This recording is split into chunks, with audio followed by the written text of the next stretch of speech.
The air in Sedona was colder than I remembered.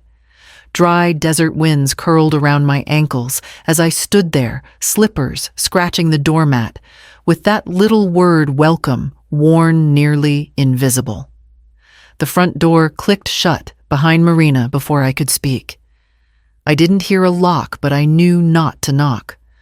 Where my suitcase had been was now a black trash bag, tied at the top, slumped over like it had been dropped without care. One of the handles had ripped slightly, like someone had dragged it down the steps. She didn't even try to pretend. The porch light buzzed. I bent down slowly, my lower back still stiff from the surgery, and touched the plastic. Warm from the afternoon sun. Lighter than I expected.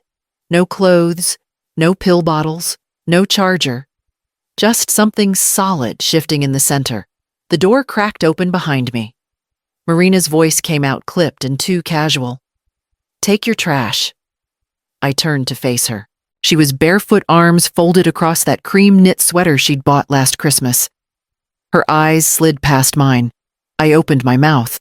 Nothing came out. She closed the door again. I stood there, one hand still on the knot of the bag. My fingers trembled, not from age, not from weakness, but because I suddenly wasn't sure where I belonged. The bag crinkled as I carried it down the steps. I didn't look back. I didn't ask for an explanation. Inside the car, I pulled the door shut and dropped the bag in the passenger seat. I didn't start the engine. Instead, I reached in, pulled back the plastic. There was a flat envelope resting on top of a carefully folded shawl I hadn't worn since spring. The envelope was heavy, not thick, dense. I tore it open. $800,000, certified checks, neatly bundled, and a handwritten note. "This isn't kindness, it's compensation. You didn't raise me to need you. Please don't make this harder." I read it 3 times. The words didn't get softer. The light from the porch had gone out. I didn't cry. I placed the note back inside, the envelope turned the key in the ignition, and pulled away from the curb. The road to Flagstaff stretched ahead in silence. I drove without music. I didn't check my phone. I just drove home. Because whatever they thought I wasn't trash. And I wasn't done. 2 weeks earlier, I stood in the same doorway with my overnight bag and a warm container of soup balanced against my hip. Marina opened the door with a grin that didn't reach her eyes. "There she is," she said, reaching to take the soup. Not the bag. "Mom, you look good." Brett appeared behind her, all white teeth and stiff politeness. "We've got the guest room all ready. Stay as long as you need." The house smelled like eucalyptus and expensive candles. The floors gleamed. The air inside felt refrigerated. I stepped in slowly, unsure if I should take off my shoes, then noticed Marina already watching my soles. The guest room was spotless. Not lived in, spotless, staged. The books on the nightstand were color coordinated. The towels folded into swans. A single glass on the dresser never touched by lips. It felt like a hotel they didn't want reviewed. I placed my pill organizer in the bathroom cabinet. My robe never left the hook. The first few days passed with strained smiles and quiet meals.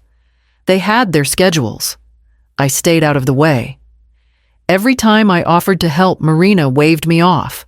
"You're recovering?" she said, pouring coffee. I didn't ask for. One afternoon, I walked into the kitchen to grab an apple and stopped just short of the entry. Brett was leaning against the island, sipping something from a short glass. His voice was low but sharp. "I'm serious, Marina. She wears drugstore lipstick and talks like a diner waitress. You want her sitting next to donors in tuxedos." "She's my mother," Marina whispered. He didn't respond right away, just swirled the glass, let the silence speak. Finally, Marina sighed. "We'll figure it out." I stepped back before she saw me. That night, no one asked how I was feeling. I stared at the untouched swan towels, picked up the glass on the dresser, ran my finger along the rim, and put it back. The next morning, Marina opened the door with a smile too smooth to be real. "Want to come with us to the florist?" It'll be fun. I grabbed my bag anyway. Not to go, just to feel like I could. It started with the photos. The hallway used to have frames. Family ones. The kind with crooked smiles and old light. A picture of Marina in a yellow dress, me in jeans too baggy for fashion, holding her hand at the county fair. One morning, I passed by with a laundry basket, and the frames were gone. The walls were bare, just faint outlines on the paint where they used to hang. No new art, no explanation. I folded the towels slower than usual that day. Later that week, I opened the fridge and found a label on a tray, dill salmon, no capers. I hadn't made salmon. I hadn't cooked in 3 days. Marina smiled when I asked. Oh, Brett ordered from Silver Fork. Easier on everyone. My shepherd's pie sat untouched in the bottom drawer. I left it there. Even my slippers disappeared. I'd kept them beside the kitchen mat, soft ones worn thin but mine. I found them tucked in a box in the hallway closet behind Brett's running shoes. Marina laughed when I brought them out. I didn't want anyone to trip. One evening, Brett waved to a neighbor across the hedge, a man with a dog in a designer collar. You must have met Lorraine, Brett called. She's just helping us out for a while. The man nodded politely. The dog barked once. I stood beside the rosebush, pruning shears in hand, unsure if I'd heard right. Helping them out. I made myself a cup of tea that night and pulled out the forms from my bag. Pension adjustment, healthcare verification.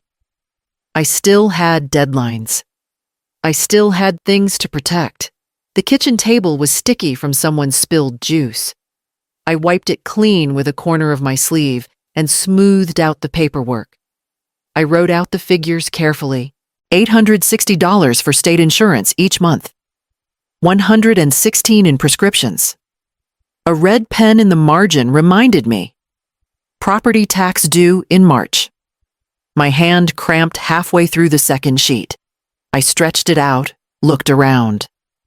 The living room was silent. Too clean. Too staged. I opened my phone and set a quiet alarm February 1st. Talk to Elna about the spare unit. Because I wasn't going to disappear. Not quietly. Not completely. The dinner plans arrived by courier. A thick envelope sat on the kitchen island. When I came in from the yard, glossy cardstock, sliding out as I nudged it with my elbow. Tables, linen rentals, a tasting menu printed in neat columns. I recognized none of the dishes. Everything had a price next to it, written lightly in pencil. Brett stood at the counter with his phone angled low, scrolling. He didn't look up. We're hosting something special. IVF celebration. Donors' friends, a few people from the clinic. Marina hovered near the sink, drying a glass that was already dry. My name wasn't mentioned. Brett finally glanced over eyes moving from my shoes to my cardigan. His mouth tightened. Your mother doesn't exactly match the decor. The words landed clean, no shouting, no embarrassment on his face. Just a fact, offered like a budget note. Marina set the glass down too hard. It rang once sharp. Her hands stayed on the counter. She didn't turn. Later that night, I woke to voices drifting through the hall. The house was quiet enough to carry them. Brett's office door was open, a crack light spilling across the carpet. He was seated. Sleeves rolled, a folder open on the desk. Marina stood near the doorframe, arms wrapped around herself. We should update the will, he said, tapping a page. Keep things clean. Immediate family only. No outside complications. Outside, Marina repeated softly. Brett flipped a page. It's practical. Once the baby's here, we can't afford distractions. Marina's breath hitched. She stepped back into the hall, one hand over her mouth. I retreated into my room before she saw me. I heard her crying after that, quiet the way she cried as a child when she didn't want to be corrected. Morning came too soon. Marina knocked once and opened the door. Her eyes were swollen. She held a mug she hadn't sipped. Mom, we need some space, she said. staring at the floor, with the treatments and everything. I folded my robe and placed it in my bag. My hands were steady. When would you like me gone? Her shoulders sagged. Today. I zipped the bag closed and set it by the door. The house felt hollow already, like it had decided before anyone spoke. By noon, my things were gone from the guest room, and by evening, I would understand exactly why. The air in Flagstaff carried a quiet that Phoenix never could. Cooler, thinner. Even the wind through the mailbox sounded like it was trying not to bother anyone. I let myself into the cottage just before dark. The old lock caught the way it always did, needing 2 sharp turns and a nudge with my hip. No one had touched the place in weeks. A faint smell of dust and mint tea hung in the kitchen. The mug I'd left in the drying rack still sat upside down, rim smudged with its last use. I unpacked in silence. My suitcase had little in it, just the essentials, and a trash bag I'd barely glanced at since Marina shoved it into my arms. It landed with a dull thump on the worn armchair, still tied. I sorted laundry into the machine, poured the detergent, wiped my hands on the towel. I told myself it was time to throw the bag away, but the knot was tighter than I expected. I sat and pulled at it slowly. Inside were my things, some folded, some crammed. My old wallet. A book I'd been reading its spine, bent backward. My slippers wrapped in a plastic grocery sack. And an envelope. Cream-colored. Heavy. My name wasn't written on it. Just a plain seal. Inside, a bank statement clipped to a check. $800,000. A separate account titled only in Marina's name. Tucked beneath was a note in her handwriting. This isn't kindness. It's compensation. You didn't raise me to need you. Please don't make this harder. The ink was smooth, not rushed, not angry. I stared at the words until they stopped making sense. Then I read them again. It wasn't a gift. It was a severance, not help, a payoff. The price of being unwanted with a tidy bow and an official paper trail. Outside, the wind rustled through the cedar trees. I folded the note back into the envelope and set it on the counter. There was no anger in me yet. Only a strange stillness, like waiting for the sound of glass hitting the floor. And I knew when it came, it wouldn't be from me. Monday came with its usual breath of sunlight pushing through the lace curtains. I poured a cup of black coffee and tied my apron over a faded t-shirt. The mornings were slow in Flagstaff, but the soil didn't wait for sorrow. By 9, I was at the community garden off San Francisco Street. I'd volunteered here before planting kale and tomatoes, beside neighbors who never asked too many questions. Dirt was good, like that quiet, forgiving patient. I worked the raised beds with gloved hands, pulling weeds and turning compost. That's where I met Celine. She was trying to wrangle her toddler with one arm while hauling a sack of mulch. Her hands were too small for the work, and her boy was too fast for the paths. I offered to walk him along the rows while she set the drip lines. By the end of the hour, he was asleep in my lap, his fists curled around a plastic trowel. She thanked me like I'd done something grand. Later that week, I found myself back in the shed, searching for string. Instead, I found the green metal box Nolan's old army folder tucked high on the shelf where I'd shoved it after the funeral. I hadn't opened it since. Inside, papers brittle with age, a photo of us at the Grand Canyon, his service medal, and a single envelope marked in his handwriting. I unfolded the note slowly. If they ever choose money over you, don't beg. Just build something they can't touch. They'll never understand your worth until they can't reach it. It was dated 8 months before he passed. I remembered that week he'd stared out the window a lot. Silent, except when he'd placed my hand on his chest before bed and whispered, "I'll always back you, even if I'm not around to say it." That night I drove to the bank and opened a safe deposit box under my name only. I placed the envelope from Marina and Nolan's note inside, sealed the door, and kept the key in my pocket. I still had no plan, but I had something that felt close to steadiness. The rooftop beams creaked beneath my steps, but the soil trays were firm and sun-warmed. I ran my hand over the budding thyme, careful not to snap a stem. The Women's Cooperative had finally secured city approval for the greenhouse, and I'd quietly written the first check, $60,000. No speeches, no plaque with my name. Just a small corner in Flagstaff, blooming where it hadn't before. Most days I came with my old thermos and stayed through lunch, balancing the books for the co-op and helping sort bulk shipments of seed. I taught a few younger members how to track invoices, how to write proper grant letters. It felt like purpose, not revenge, not erasure, just forward. The email arrived on a Wednesday afternoon from Greaves and Holtman. LP subject, Property Clarification Request, Sedona Residence. It was polite, full of words like amicable, streamlined, and closure. Marina's name appeared once on behalf of Marina G. Alton. They were requesting I sign a waiver of interest in the Sedona house. My name had never been on the deed, but Nolan and I had paid the down payment. The phrasing made it sound like an oversight. It wasn't. I responded with a single sentence, I'll sign in person. Please arrange a meeting. 3 days later, we sat across from each other in a paneled conference room downtown. Marina wore a blazer too sharp for the weather. She couldn't meet my eyes, only tapped her thumbnail against the edge of her wedding band. The lawyer handed me the document.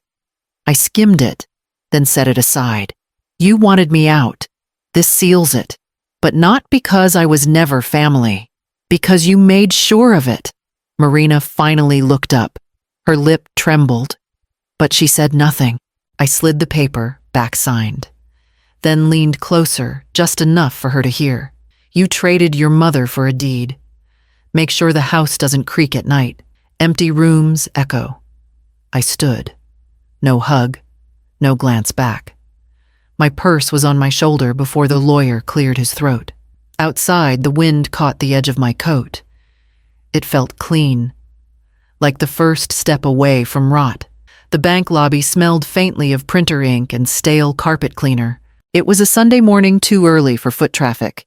Just a branch manager behind the glass door and a receptionist who didn't bother to look up. Marina stood near the window, her arms crossed too tightly, hair pinned back, like she was ready for a gala. Brett leaned against the counter, flipping a pen in his hand, tapping the back of it against the marble. Both looked up when I walked in. Marina's smile was too immediate. So good of you to come. I nodded. Nothing more. No hug, no handshake. I sat across from them and unfolded the leather folder I'd brought. The manager brought over the papers. These were the final documents, a shared investment account Nolan had opened before he passed. I'd never touched it. Not even when money was tight. His note had been clear. This is for Marina's future. Use it if she ever needs help. Not for her comfort, her crisis. They had found it. They wanted it. Brett skimmed the forms, then pointed to where I was meant to sign. His sleeve shifted, revealing a watch that hadn't belonged to him 5 years ago. Let's get this squared away. Marina barely met my eyes. We really appreciate your time. I signed. The pen moved smoothly. No hesitation. Then I set it down. Not rushed. Not angry. You don't have to thank me. They both looked up. You taught me exactly how little family means to you. That's a lesson I won't forget. But I won't carry it either.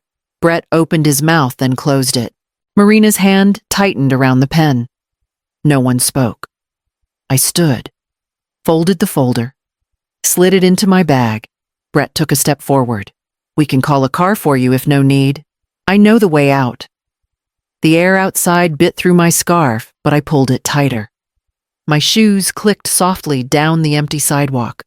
There was frost on the curb, clean and sharp. I turned left at the corner. Not toward the bus stop. Not toward memory. Toward the greenhouse.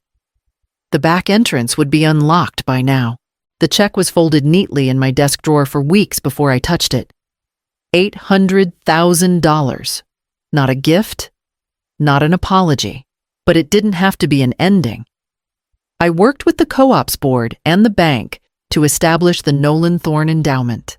Not flashy, not loud, but firm, a steady stream of support for the women who pass through our doors with grocery lists resumes, and sometimes nothing at all. The greenhouse could expand.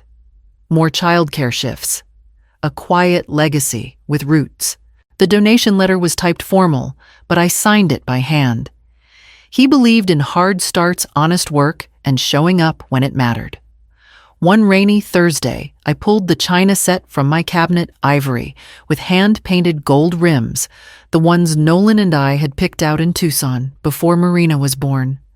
I polished each piece until it caught the kitchen light, just so, then wrapped them in towels and loaded them into a crate. Celine's voice caught when I passed it to her in the co-op lobby. I told her it was time for them to be used again. That night, while I was locking up Celine's boy, Maddie ran across the tile with a box barely taped shut. He held it out with both hands, eyes shining. Found something. Mom said you should have it. I opened the flap and paused. Inside, wrapped in tissue paper soft with age, was my wedding photo. Nolan in his uniform, me in a veil that barely fit over my perm. Both of us laughing at something just off camera. The frame was dented. There was a faint coffee stain on one corner. But it was whole. Celine stood in the doorway, arms crossed. My cousin works at your daughter's place. Housekeeping. He thought you'd want this back. I wiped the glass with the sleeve of my cardigan. I do. I didn't take it home. I brought it back to the co-op the next day and hung it in the common room above the bulletin board. The same room where the endowment paperwork sat in a locked drawer beneath a plaque that read, "In memory of love that showed up." The hallway smelled like soil and basil as I turned out the light. Sunlight warmed the back of my neck as I dug through the soil bed, fingers coated in earth nails half-mooned with grit. Beside me, Celine tied up tomato vines with bits of twine. Her boy ran circles around the rosemary bushes with two other kids from the co-op, their laughter skipping across the gravel paths like wind chimes. I wore the sundress Nolan used to tease me about the one with the faded lemons and frayed hem. It had hung untouched in my closet for years. I thought it would feel like pretending. Instead, it just felt like me again. Celine passed me a cup of sun tea, the rim still warm from the sun. Across the table, Lori from accounts was showing someone how to sort the compost bins by heat levels. A woman I'd only met twice waved as she walked by with a watering can and a wide-brimmed hat. No one asked what I used to be to anyone, just what I wanted to do next. The mailbox at home creaked when I opened it that afternoon. One envelope. Thick, soft, expensive stock. No return address. Inside a card. Pale lavender. Blank. No note. No signature. No apology. Not even a scribbled line pretending to reach for something human. I held it for a moment. Not with hope. Just habit. Then I dropped it straight into the kitchen trash under coffee grounds and carrot peels. I didn't tear it. Didn't burn it. That would have made it something. But it wasn't. It was just empty space dressed as closure, and I was done setting the table for ghosts. That evening, Celine invited me to sit on the raised bed frame she'd turned into a bench. We shared slices of cucumber from the first harvest, dipped in salt and vinegar. The greenhouse windows glowed behind us, misted with breath and basil steam. When her son curled up beside me with soil on his socks and sleep in his lashes, I tucked a dish towel around his legs. I looked out over the garden. My name was on the new welcome sign. My hands were in the roots. My husband's name was on the endowment. And my life, quiet, sunlit reel was finally mine again.